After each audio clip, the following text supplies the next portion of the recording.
Okay. Hi guys and welcome. We really would like to welcome a special guest, Shirley Marr, who is the author of A Glasshouse of Stars, a beautiful book that we're really excited to know more about and also know more about Shirley as well, which is lovely. Yeah, beautiful, isn't it? Yeah, I really like the book. Oh.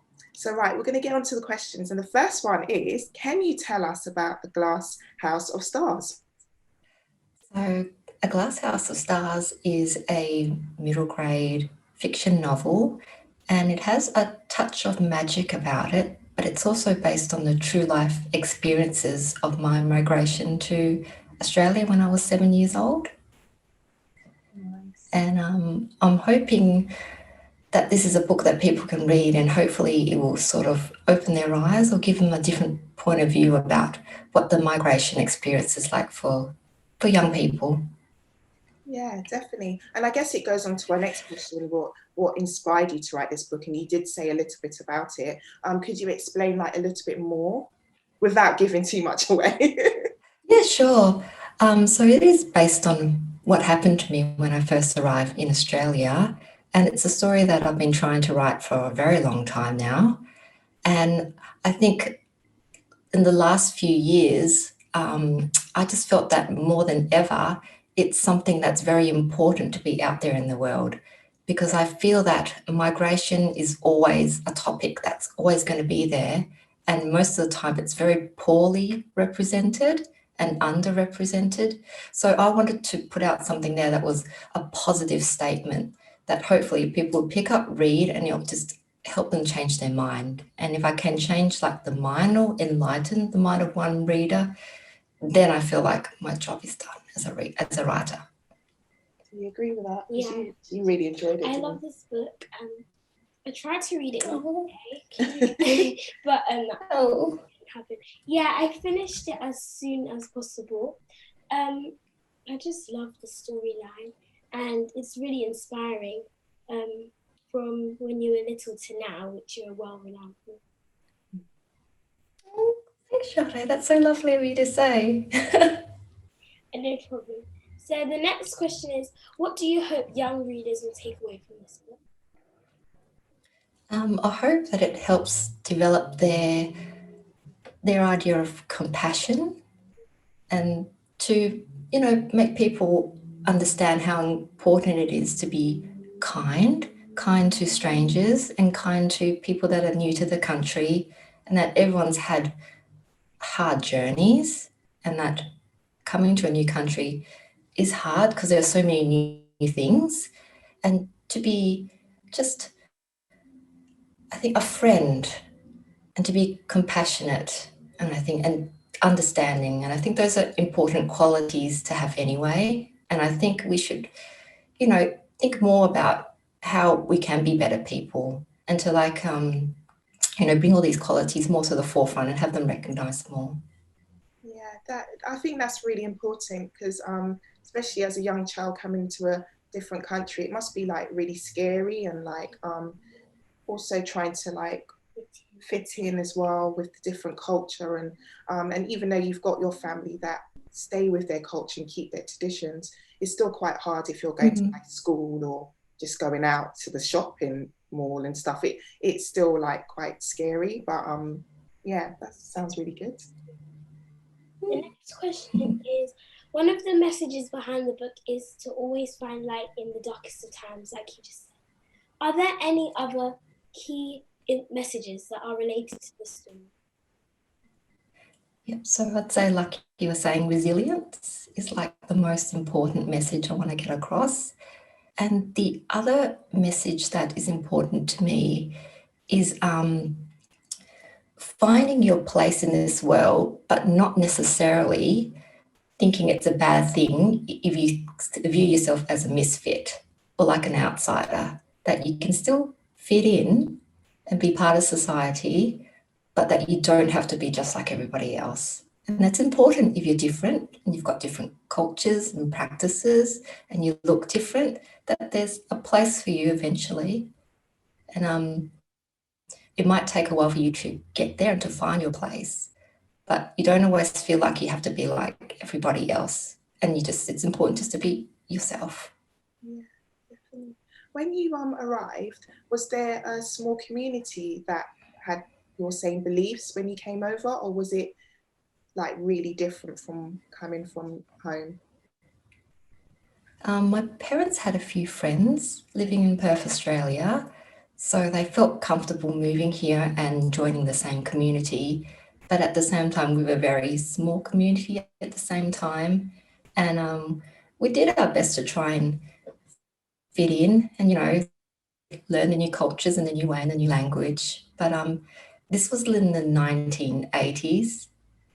How many years would that be now? Goodness, 30, 40? Yeah, a long time ago. And it was a very different environment back then, and it was really difficult, and there was a lot of very difficult issues and things I had to face. But I think at the same time, people trying to move to a new country today, I think they still face a lot of issues, and those issues never quite go away. Yeah, unfortunately, yeah. Yeah. So the next question is about our interest in the book. So it was interesting to learn about the culture, the funeral practice, including traditional cooking in the book. What made you add these details? So all these things are very familiar to me, like they're part of my life, and I consider them quite, normal and ordinary. But for people that don't understand or don't know too much about the Chinese culture, I just thought for them it'd be something interesting to learn about. And in a way, it kind of adds to sort of like the magic and the fantasy as well, to add in different things from different cultures. And so that's why I put it in there, and also just to honour my heritage as well, and just to show people like what my life was before and what it's going to become now that, I'm living here in Australia. Yeah, I really think that's what makes it really special, the story, because you're adding in like personal things, which is personal, but also it's good for the young readers to know about different cultures as well. I think so. It's quite nice that it kind of flowed with your story of going over, but then also still keeping your family traditions. I think that's really important. Yeah, I think it's really nice. Thank you, because I do believe books should be windows, for people to pick in and have a look at how other people, live their lives. Yeah, definitely. And they can always go off and do a bit more research if they want to as well. But at least there's a start that they can read and then go off and do a bit more. So yeah, we enjoy books like that. That's wonderful. And I think that kind of fosters more understanding between different cultures. Yeah, definitely. Different types of people, yeah. So the other question is, does one of the main characters hold a special place in your heart? And if so, why? I would have to say the main character, Mei holds a special place in my heart, because I sort of based her on the inner child that's still in my heart. Because I know I'm a grown adult now, quite old, quite ancient. But I just, of course, it's good skin cream. But I still feel like in my heart I just have this young child. And when I wrote, I just spoke from, her heart, and so she's special to me. So this little voice, that who I used to be, kind of like carried this story for me. Oh, lovely. So this question is about the cover, the cover. Yeah. So could you tell us about the process for coming up with the cover idea? What was it like working with Kathrin, Honesta? Yeah, it's really beautiful. It's intricate. It's beautiful, and it was so fun. And as soon as I heard that Kathrin was going to do my cover, because I love the covers she's done for Sophie Anderson, I was like absolutely thrilled. And I just thought that it was very special that they picked an Asian illustrator to illustrate an Asian book. So I thought that's really, really important. And so Kathrin would draw her like covers, and along the way I got to see like each stage, like each part of the cover as it came to life, and as I provided more feedback and everything. So it was really exciting to see it come to life, because I think the cover is just what I imagined in my head. So it was really good, like something colourful that, you know, with the ghostly glass house and all the flowers and little amazing at the bottom and the moon at the top. Yeah. The little cat at the back. Really I'm just so thrilled. She's just such a talented artist, and it just sort of brought my fantasy to life. So I was just overjoyed with the whole process. It was wonderful. No, it's definitely beautiful, and especially when we're doing our book reviews, we always look at like the art as well. We just think it's important to talk about the artist, including the author, and we just think it's so beautiful. And just the details will show our readers, just the details inside as well, just where the chapters are, is just so beautiful. Yeah. So yeah. And if you flip the book, you can see Maisie walk across the page. Yeah, I noticed that too. Like,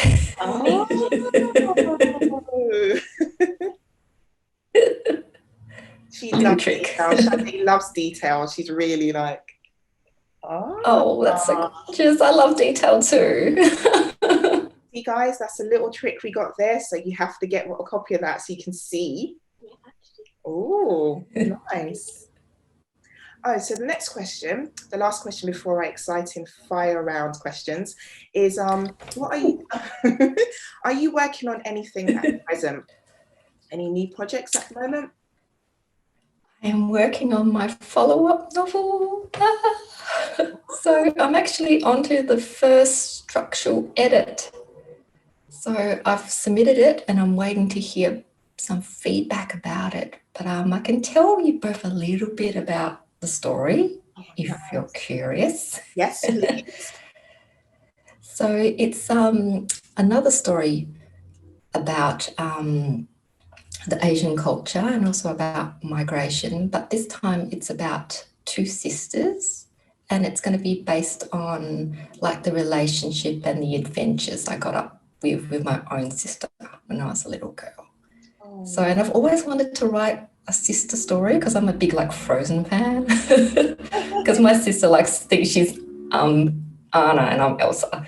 So it's going to be something very, I think, sentimental and hopefully a lot more lighter than Glasshouse, different, but also I'm hoping something that my readers will love as well.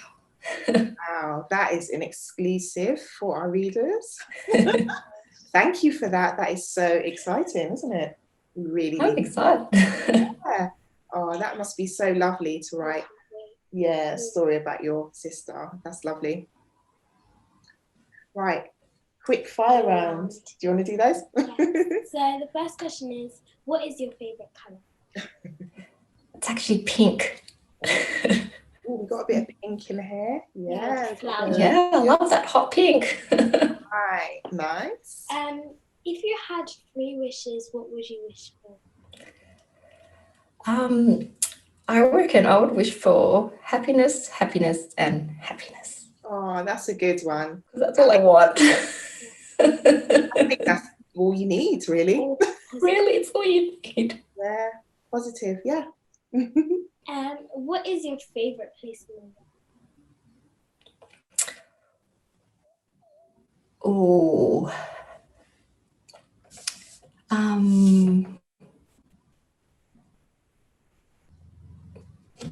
I should have thought of something beforehand. No, it's fine. I mean, it is quite a big question. Yeah. I would be like, Or I'm just going to say my imagination, like inside my imagination. That's I think that's where I feel most comfortable, just daydreaming. Fun. Yeah, I think that's great.